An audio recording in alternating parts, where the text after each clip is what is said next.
When we least expect it, when we're least prepared, disaster can strike. And few disasters are as unsettling as an earthquake.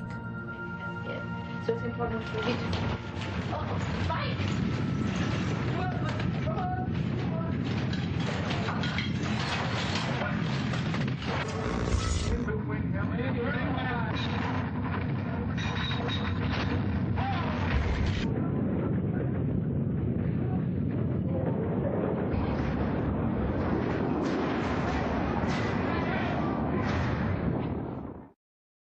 My guess is that earthquakes are really so scary because you don't have any warning. It's the only thing besides a nuclear war that can really, 1 second you're living in a big beautiful city and 10 seconds later it's flat.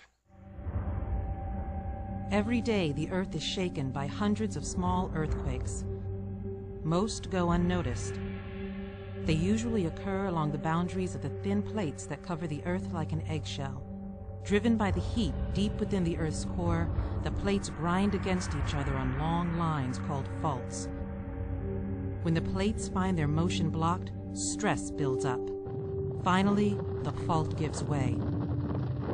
The released energy races through the Earth in the form of seismic waves. For much of the world, the movement of plates like these is also an indispensable creative force. If we didn't have earthquakes, if we didn't have this great flow of heat from the interior of the Earth would be a cold, dead place.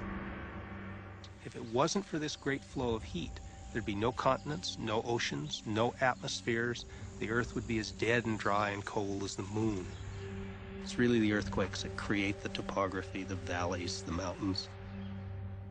Earthquakes have been shaping landscapes for eons. It's only in the last few hundred years that civilization has gotten in the way. And when it does...